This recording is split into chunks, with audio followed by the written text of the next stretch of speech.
Hai sobat film, kembali lagi ke channel Klise Film KLF Klise Film. Selamat datang di channel ini lagi ya. Jadi kali ini saya akan membahas sebuah film misteri yang sangat spesial kali ini untuk dibahas. Jadi jangan sampai ketinggalan ya dengan film ini. Semoga kalian bisa tahu dengan film ini seperti apa. Baik, langsung saja film ini seperti apa. Mari kita mulai dengan kisah film yang sangat fenomenal kali ini. Baik, kisah diawali dengan sadarnya seseorang yang bernama Jin Seok dari mimpi buruk saat perjalanan mengendarai mobil bersama keluarganya. Terlihat ia ditenangkan oleh ibunya. Jin Seok menyebutkan semua keluarganya, yaitu ibu, ayah, dan kakaknya, seolah-olah memastikan kalau itu benar-benar keluarganya. Sampai tibalah mereka di sebuah rumah. Diceritakan mereka baru saja pindah. Namun Jin Seok merasa tidak asing dengan rumah baru ini. 수제다. 경외심을 한 몸에 받았다.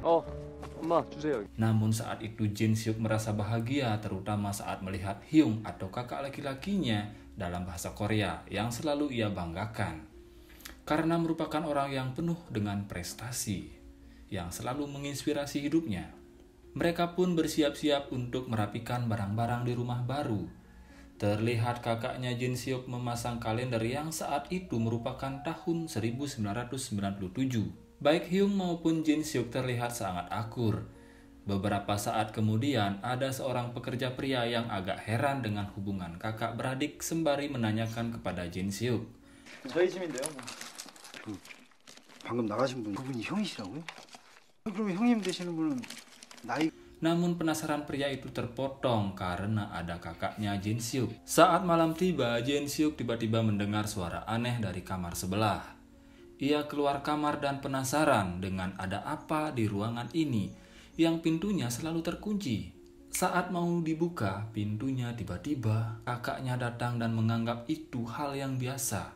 Kemudian Jin Seok diajak keluar rumah untuk ngobrol-ngobrol, padahal saat itu hujannya sedang deras. Sesaat kemudian ada yang menelpon kakaknya, dan setelahnya kakaknya keluar sebentar. 안 들리는데. 아버지가 전에 부탁하신 Seok menunggu sambil mendengarkan lagu. Sungguh kejadian yang tak terduga, malah dialami Hyung kakaknya Seok. Kakaknya tiba-tiba diculik oleh beberapa orang yang tak dikenal. Jin Seok yang melihat kakaknya diculik pun berusaha menolong, namun terlambat. Ia hanya mengingat plat nomor deka mobil penculik dan kemudian memberitahukan hal ini pada ibu dan ayahnya. Seok terbangun lagi dari mimpi buruknya. Keesokan hari, pihak kepolisian datang ke rumahnya, memastikan penculikan yang dialami Hyung kakaknya. Namun dalam percakapan ini, Seok selalu dianggap tidak benar dalam memberikan informasi. Padahal ia ingat betul plat deka mobil itu. 저 근데 07조에8911 검은색 봉고차. 그러죠. Pada malam harinya lagi, saat Seok mau tidur, ia selalu bermimpi buruk dan saat sadar ia melihat dan mendengar ruangan sebelah itu bersuara aneh. Saat itu ia merasa ketakutan dan tiba-tiba pagi harinya sangat mengejutkan bagi Seok. Kakaknya muncul dengan keadaan selamat dan tidak mengingat apa-apa tentang penculikan yang dialaminya. Sangat aneh. Seok sangat mengkhawatirkan kakaknya. Malam harinya Seok tidur dengan kakaknya. Tiba-tiba saja di pertengahan malam kakaknya tidak ada di kasur. Dan saat pagi, kakaknya tiba-tiba ada lagi seperti biasa. Di pagi hari mereka makan bersama. Saat itu Seok menanyakan kemana kakaknya tadi malam. Namun anehnya kakaknya menjawab tidak sempat kemana-mana. Ditambah lagi saat kakaknya mau berangkat, Seok melihat yang seharusnya kaki kanan kakaknya yang pincang, namun saat itu malah kaki kirinya. Namun dia malah mengabaikan kejadian tersebut. Di malam hari lagi, Seok yang kelelahan belajar, mengagetkan kakaknya malah berdiri dan menatap Seok dengan aneh sambil memainkan pensil mekaniknya ke wajah Seok. Saat itu Seok yang ternyata menyadari hal itu mulai curiga dengan kakaknya dan berusaha mengikuti kemana kakaknya pergi. Ditambah lagi ia pun melihat kakaknya berjalan dengan normal. Apa sebenarnya yang terjadi dengan kakaknya? Seok mengikutinya terus. ia melihat kakaknya sudah tidak seperti biasa lagi. Seok mengintai kakaknya berbicara dengan sekelompok orang yang kelihatan seperti preman. Namun apesnya Seok malah ketahuan dan ia pun berusaha kabur dari kejaran sekelompok orang itu. Tapi saat Seok merasa berhasil bersembunyi dari mereka, ia tiba-tiba saja disekap oleh kakaknya sendiri. Aneh sekali. Pagi hari pun tiba, Seok terbangun dengan seperti hal yang baru saja terjadi tadi malam bagaikan mimpi. Namun Seok sangat-sangat merasakan kejadian itu sangatlah nyata. Apakah benar Seok bermimpi? Sampai ia tidak mempercayai kakaknya. Pertengkaran pun terjadi pada mereka. Kakaknya selalu berusaha meyakinkan kejadian itu tidaklah nyata pada Seok. Apalagi kakaknya mengetahui kalau Seok lupa meminum obat kemarin. Namun saat Seok duduk di meja belajarnya lagi, ia mulai menyadari kalau kejadian tadi malam adalah kenyataan karena ia menemukan isi pensil yang dimainkan oleh kakaknya. Apalagi ia mengingat kalau kakaknya sempat menyebutkan taksi yang Seok naiki. Padahal Seok sama sekali tidak pernah menyebutkan kalau ia naik taksi malam itu pada kakaknya. Dengan kejadian itu, Seok meyakinkan pada ibunya kalau itu bukanlah kakaknya. 그게 다 사실. Dengan rasa curiga dan penasaran, Seok mulai berani membuka ruangan rahasia. Namun mengerikan, ia malah melihat kakaknya tergantung. Oh, yang ternyata itu hanyalah mimpinya saja. Malam itu tiba-tiba saja Seok tidak sengaja mendengar percakapan ibunya yang seperti mengadu dengan seseorang lewat telepon tentang kecurigaan Seok pada kakaknya. Wah, apa sebenarnya yang terjadi? Ibunya mulai kelihatan aneh dan asing. Seok yang diketahui mengintip oleh ibunya berusaha kabur agar tidak dicurigai. Ia berusaha naik ke kamarnya dari luar. Seok berhasil tepat waktu sampai di kamar tidurnya meskipun merepotkan. Namun tetap saja ia sudah diketahui oleh ibunya ini. Dengan secepatnya, Seok berusaha kabur dari rumah itu dan tidak percaya pada siapapun lagi di rumah ini. Saat di luar, ia bertemu dengan ayahnya yang juga sangat aneh. Seok pun memberontak kabur lalu dikejar oleh beberapa orang. Sampai akhirnya ia bertemu dengan polisi yang berpatroli. Dan tentunya Seok ditenangkan di kantor polisi. Pada kesempatan ini, Seok mengadukan semua kejadiannya. Ia merasa sudah diculik oleh keluarga palsu. Di sini ia sedikit diinterogasi dan anehnya polisi mengatakan kalau saat itu umur Seok adalah 41 tahun dengan kelahiran di tahun 77 atau 977. Namun Seok menyangkal kalau umurnya saat ini adalah 21 tahun karena ia merasa saat ini adalah tahun 1997.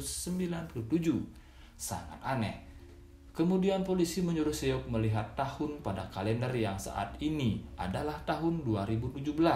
저 달력 잘 보고 따. Coba kita ingat kembali dengan kalender yang ditempel kakaknya Seok di awal cerita. Kenyataannya mulai Seok sadari ketika ia bercermin yang ternyata ia sudah tua. Apa sebenarnya yang terjadi? Seok datang lagi ke rumah itu dan mencari tahu yang sebenarnya.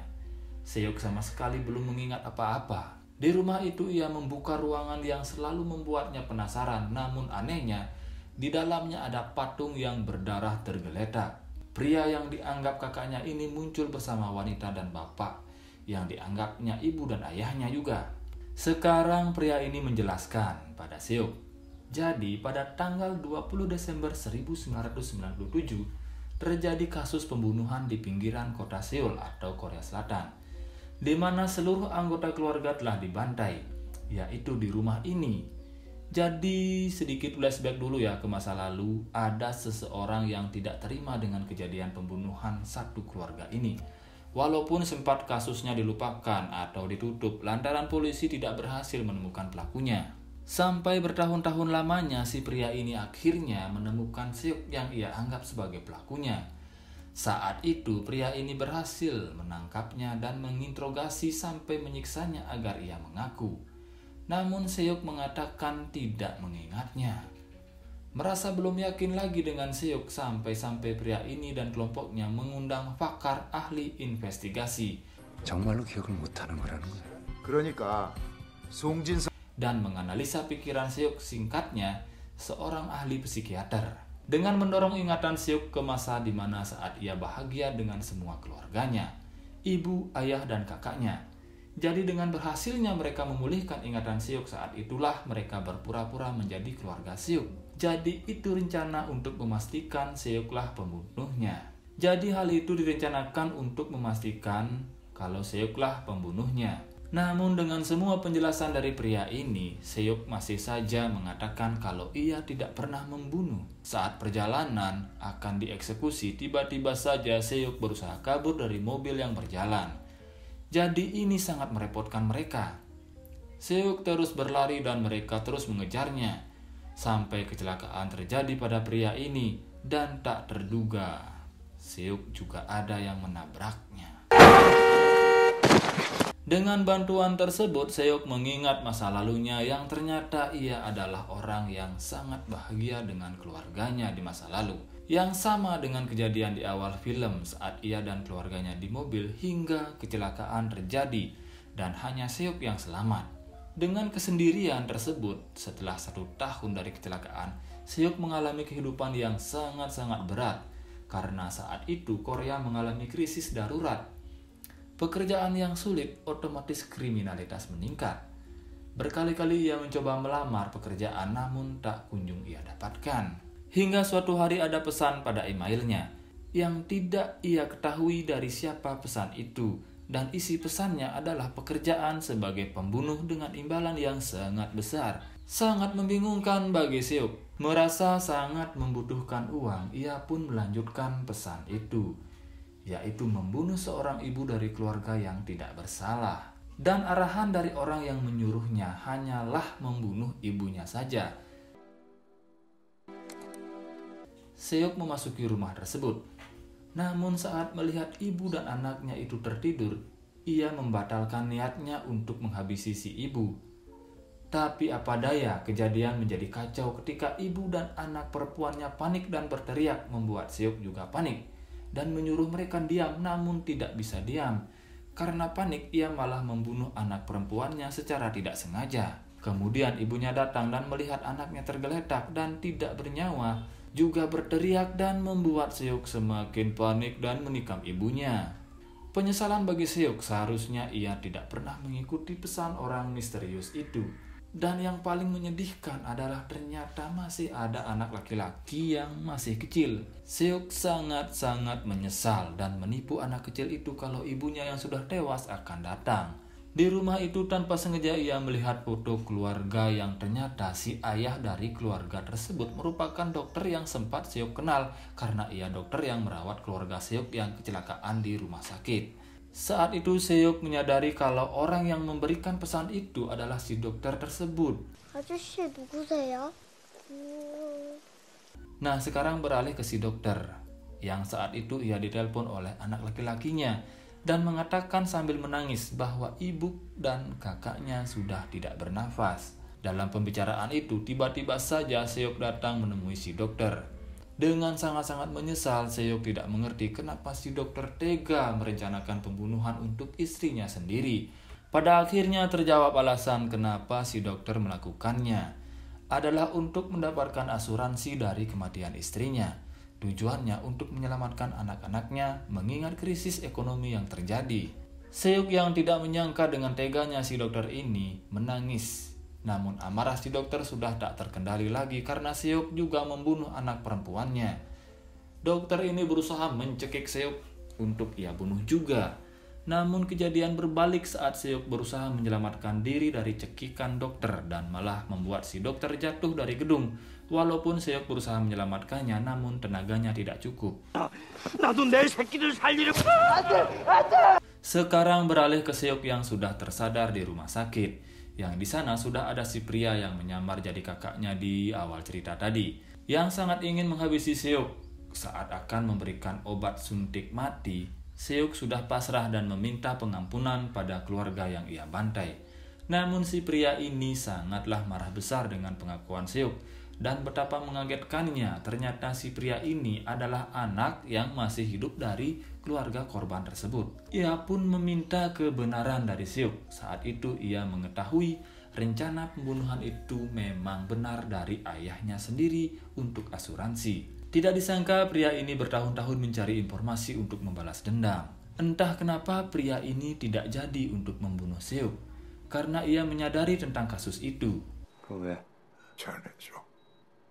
유가족들이 Kemudian pria itu keluar ruangan dan berakhir lompat dari gedung lalu tewas di tempat.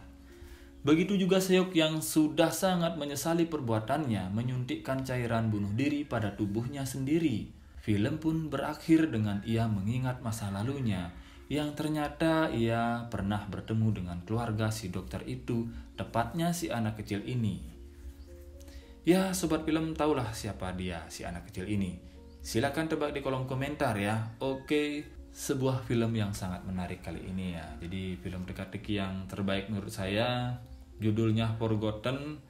Jadi sobat film boleh nonton film fullnya ya. Ini sangat bagus sekali. Baik, terima kasih untuk sobat film yang sudah menyaksikan cerita kali ini. Kita bisa ketemu lagi di video selanjutnya. Semoga kita selalu diberikan kesehatan, kebahagiaan, dan bisa belajar dari sebuah film. Jangan lupa like and subscribe dan komen. Terima kasih.